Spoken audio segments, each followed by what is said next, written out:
Halo sahabat semuanya, salam giat. Berjumpa di channel Al.Andawi Andi. Jangan lupa klik tombol subscribe dan nyalakan loncengnya ya. Terima kasih. Assalamualaikum warahmatullahi wabarakatuh. Salam giat. Berjumpa kembali bersama channel Al.Andawi Andi. Saat ini kita bersama dengan dua mahasiswa S1 berjumpa tadi di depan gedung kita. Kita tanya, ada masalah, ada problem, ada mau bertanya Ustadz? Ya, jadi sekarang saya bersama Julfikar dan Yusri dari Prodi IAT dan Yusri IAT S1 UIN Sumatera Utara, Fakultas Nurdin dan Studi Islam. Kita serahkan kepada Julfikar, mungkin mewakili dari Yusri untuk pertanyaan pertama. Silakan Julfikar, apa yang mau ditanyakan? Jadi begini Ustadz, saya ingin bertanya, jadi bagaimana sih cara kita untuk menghadapi penguji dalam seminar dan sidang skripsi Ustadz? Baik, ada beberapa hal yang harus kita pahami untuk dapat kita sukses melewati sidang skripsi atau sebelumnya melewati seminar proposal skripsi dengan efektif sehingga judul skripsi kita goal, sehingga skripsi kita dalam sidang itu sukses. Yang pertama Julfikar Yusri adalah pertanyaan pertama muncul. Ini rahasia sebenarnya, tapi nggak apa-apa ya, untuk biar adik-adik lebih menguasai, khususnya Julfikar sama Yusri. Apa yang membuat kalian tertarik? Atau bahasa lainnya, apa yang menarik dari judul ini sehingga kalian jadikan sebagai judul penelitian skripsi kalian? Itu yang pertama. Kemudian muncul pertanyaan Julfikar sama Yusri. Jadi gimana Ustaz, apa yang kami jawab? Ini langsung jawaban terus nih penonton YouTube sekalian. Ya, biar membantu Julfikar sama Yusri lebih mumpuni dalam memahami ini. Maka ketika itu Julfikar sama Yusri harus mengawalinya dengan apa? Masalah. Saudara penonton YouTube sekalian, teman-teman, kelemahan kita dikala menghadirkan judul, kita tak tahu apa masalah sehingga hadir judul itu pada rencana penelitian kita. Yang kedua, harus yang diketahui adalah bahwa judul itu sebenarnya induk dari masalah. Dari judul itulah orang akan tertarik, ada apa ini? Sehingga akhirnya dia terpanggil untuk membuka lembaran proposal kita, untuk membuka lembaran skripsi kita. Karena itulah yang harus adik-adik Julfikar dan Yusri pahami, bahwa ternyata judul itu adalah induknya masalah. Sedangkan anak-anaknya adalah di rumusan masalah. Dari mana rumusan masalah itu muncul? Dari banyaknya masalah-masalah alias kasus yang kalian hadirkan di latar belakang masalah. Misalnya Julfikar ada 4 lah itu. Yang kita angkat misalnya masalah tentang, taruhlah kemiskinan. Pertama, terdapat masalah di situ, orang kaya banyak tapi tak peduli. Yang kedua, banyak orang yang tamat dari S1-nya ya, namun tidak mempunyai lapangan pekerjaan. Itu yang banyak Ustaz. Yang ketiga, mungkin banyak yang tidak peduli dengan mengarahkan orang-orang yang tidak memiliki pekerjaan. Apalagi mungkin misalnya banyaklah macam masalah. Taruhlah ini misalnya ada 5 masalah atau 5 kasus. Dan menariknya Julfikar sama Yusri, ini nanti semua dihadirkan berupa berita yang aktual, faktual, dan fenomenal. Dan viral. Berarti kutipan dari mana? Medsos. Itu yang membuat hidupnya bab 1 kalian. Jadi kalian kalau apapun diserang nggak ada masalah. Ada misalnya yang sakit hati atau apa, kita bukan mengapakan, nggak, kita ngambil dari berita yang sudah kita peroleh. Nah, jadi 5 sampai 6 kasus tadi ini kita rampingkanlah menjadi 3. Inilah yang berisi di rumusan masalah, itu pun di bagian ketiga. Karena metode Sapria Andi itu selalu mengulaskan bahwa rumusan masalah yang ada itu satu, itu adalah landasan teori. Rumusan masalah kedua adalah tokoh atau tokohnya. Kalau dia perpustakaan. Biasanya tokoh ini dikaitkan dengan hubungannya dengan variabel yang menjadi judul induk masalah yang kita angkat. Misalnya tadi kemiskinan. Bagaimana kondisi sosial dan ekonomi di masa si tokoh tadi. Itu yang menarik dari kita. Metode yang Ustadz miliki. Dan di sini ternyata yang menghidupkan bab 3 itu jangan lepas dari pengaruh sosial dan ekonomi di masa si tokoh tadi. Dan itu yang menginspirasi dia bila dalam kajian tafsir sehingga terwujudlah tafsir itu berhubungan dengan penjelasan tentang ekonomi dan kemiskinan sosial. Baru yang keempat nanti masuklah tadi kepada, tapi apa aja kondisi ekonomi dan sosial aja secara umum. Jangan masuk pemikiran dia. Pemikiran dia nanti di bab 4.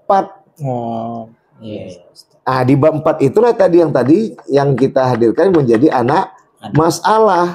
Dari 3 kasus, dari 5 kasus tadi menjadi 3. Masuk 3 tadi bukan 1, 2, 3, tapi bagian ketiga A, B, C. Ini yang dikupas nanti dalam bab 4. Terbantu? Terbantu. Baik, itu pertanyaan pertama. Yang kedua, Zulfikar dan Yusri juga teman-teman penonton YouTube sekalian, penggemar channel Al.Andawi Andi. Yang kedua, penguji akan bertanya tuh. Pertanyaan yang kedua itu berisi dengan apa sih yang teori yang telah menjadi pendukungmu untuk mengangkat ini sebagai penelitianmu? Tentu berhubungan dengan variabel yang kita angkat tadi. Misalnya tadi kan kemiskinan. Maka dihadirkanlah para ahli sosiolog yang membahas tentang kemiskinan. Misalnya Pak Darmansyah, profesor, kemudian ada lagi yang lainnya, profesor-profesor di bidang sosiolog, ya kan? Itu mematangkan inilah yang menjadi landasan pedoman sehingga kalian menyampaikan, Pak, menurut profesor dokter ini sosial adalah bla bla bla. Sedangkan dokter ini mengatakan bla bla bla. Dari kajian teori-teori yang saya paparkan inilah memancing saya mendukung ketertarikan saya yang kedua untuk mengulas tokoh yang saya angkat. Bagaimana beliau mendefinisikan dan memberikan konsep strategi dalam menyelesaikan masalah ini. Masalah kemiskinan. Tapi ini masih saya mau telusuri, Pak. Jangan ceritakan, kalau kita cerita dalam seminar proposal batal penelitian. Dan jangan ditampilkan di latar belakang masa. Kalau udah Yusri dan Zulfikar tampil latar belakang masalah, isi pemikiran si tokoh yang kita angkat dan berhubungan dengan judul, batal. Berarti udah terteliti. Jadi bagaimana triknya? Nonton YouTube sekalian, triknya adalah Zulfikar Yusri, itu kita katakan inilah yang akan menjadi tujuan utama bagi peneliti untuk melihat bagaimana tokoh ini mengumandangkan tentang pemikiran ini. Jadi nggak bisa dijelaskan lagi. Jangan dijelaskan di bab 1. Kalau dijelaskan di bab 1 selesai, berarti nggak ada penelitian lagi. Berarti batal skripsi? Ya, penguji biasanya mengatakan ini sudah terteliti. Kamu udah jawab? Tapi biasanya penguji lebih bijaksana mengatakan kalau kamu membahas ini menjawab seperti ini, maka ini sudah akan menjadi batal. Tapi pertanyaannya adalah udah ada nggak yang diteliti tempat yang lain? Belum ada, Pak. Oke. Kalau begitu Yusri, ini jangan kamu cantumkan. Itu pengujian bijaksana.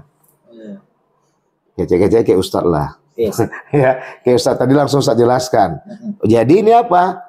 Katakan bahwa inilah yang membuat saya untuk mencari tahu apa yang dimaksud oleh kemiskinan melalui tokoh ini dengan pemikirannya. Makanya judulnya adalah bla bla bla bla. Bes, baru masuk rumusan masalah. Oh gitu. Gitu. Yusri ya. Iya, Baik, kita Pak. lanjutkan lagi. Pertanyaan kedua itu sudah, baru masuk yang ketiga. Penguji tadi akan bertanya, Julfikar atau Yusri, apa sih metodologi yang kamu gunakan dalam penelitianmu ini? Maka muncullah jawaban, Pak, saya menggunakan jenis penelitian kualitatif, penelitian lapangan pendekatannya. Jadi saya ambil lokasi, saya paparkan lokasi itu bagaimana, dan saya lihat bagaimana aktivitasnya. Tapi nanti ada satu aktivitas yang ingin saya lihat sesuai judul saya yang akan saya paparkan nanti di bab 4 setelah saya melakukan penelitiannya. Itu kalau lapangan. Kalau dia perpustakaan, Pak, saya mengambil tokoh ini, saya akan gambarkan bagaimana kehidupannya. Selama ini kan dilihatkan selalu dilihat nama, tanggal lahir, tempat, murid, guru, karya. Bukan itu sebenarnya yang menjadi fokus dari bab 3 tentang tokoh itu. Kondisi sosial, misalnya kalau kita bahas sosial, kondisi sosialnya bagaimana di masa itu, di masa dia, sehingga mempengaruhi dia untuk menulis tafsir yang berkaitan dengan apa yang dia jelaskan dengan ayat itu. Itu tidak lepas dari kondisi sosial di masa hidupnya. Cuman tidak kita paparkan di bab 3. Kita gambarkannya kondisi sosialnya bagaimana. Nanti secara khusus baru nanti dibahas di bab 4. Itu jadi temuan kita. Itu dia. Baru kita paparkan. Kami menggunakan analisa skriptif misalnya kan. Cuma sekedar mengumpulkan skripsi satu, tulisan satu, tulisannya kami gabungkan jadi menjadi sebuah jawaban. Itu biasanya anak S1 seperti itu. Tapi kalau digunakan analisa deskriptif. Di samping kami mengumpulkan itu, kami juga akan menguraikan di tempat subbab yang tersendiri. Misalnya di bab 4 itu kan judul itu yang dibahas, di bab 4 itu judul itu. Baru A, B, C, sudah selesai semuanya, baru masuk D, analisis peneliti atau analisis tok. Situ kalian uraikan, itu disebut dengan analisis deskriptif. Penguraian, tapi sebenarnya itu digunakan oleh S2. Tapi kalau kalian memang boleh aja sederhana saja, ya. Namun tidak menjadi kunci utama untuk menjawabnya, karena itu nanti bisa jadi harta karun kita untuk di S2. Kalau kita mau nyambungnya, jangan banyak-banyak. Nunjukkan cerdas-cerdas sedikit aja di S1. Nah, gitu. Baik, itu pertanyaan ketiga ya. Masuk pertanyaan keempat, ya kan? Apa sih temuan yang kalian punya? Ini kadang bingung nih kita nih, padahal kita sudah menemukan awal tapi belum dapat kesempurnaan judul itu. Ternyata Pak, setelah kami melakukan penelitian, setelah saya melakukan penelusuran, menjawab dari pertanyaan yang berupa judul saya punya deskripsi saya ini, ternyata jawabannya adalah ini. Masa? Itulah yang saya dapat Pak. Masalah Bapak tadi mempunyai jawaban yang lain, tapi itu yang saya dapatkan, tapi itulah memang hasil dari telusuran saya dan penelitian saya. Baik, itu yang 4 pertanyaan besar rahasia dalam seminar proposal dan sidang skripsi yang penonton YouTube sekalian harus pahami, terutama Julfikar dan Yusri. Sebelum kita tutup, mungkin ada pertanyaan baru. Nah, ini kalau ada Yusri nanya, kalau nggak ada mungkin Julfikar. Dengan pertanyaan terakhir, nanti kalau penguji bisa menyanggahnya. Yang pertanyaan terakhir tadi, temuan. Ada kala penguji menyanggah. Tapi ada kala yang bijaksana, penguji tidak perlu menyanggah, tapi memberikan masukan. Biar lebih hidup hasil yang kalian miliki. Itulah fungsi penguji 1, penguji 2, penguji 3, penguji 4. Penguji 1, penguji 2 biasanya pembimbing 1, pembimbing 2. Penguji 3, penguji 4, disitulah tadi yang akan juga ikut memberikan sumbangsi. Karena kalau penguji yang bijaksana, dia menghargai payah kita karena kita meliti. Cuman ada juga penguji yang sekedar menguji, mencoba seberapa besar kepiawaian kita dalam menguasai skripsi kita itu sendiri. Jangan-jangan dibuat orang. Gitu ya? Iya, paham Ustaz. Udah? Nanti insya Allah bisa nanti sama Ustadz juga. Kalau ada ide dan gagasan, silakan nanti jumpai Ustadz. Kita buat lagi nanti dalam video seperti ini. Baik, Ustaz. Yang jelas ini membantu adik-adik biar jadikan penelitian itu adalah kupasan utama dalam kehidupan. Karena penelitian itu adalah separuh napasku, separuh napas kita, separuh jiwa kita semua. Sampai jumpa bersama Sapriandi di channel Al.Andawi Andi di video-video berikutnya. Assalamualaikum warahmatullahi wabarakatuh. Salam giat.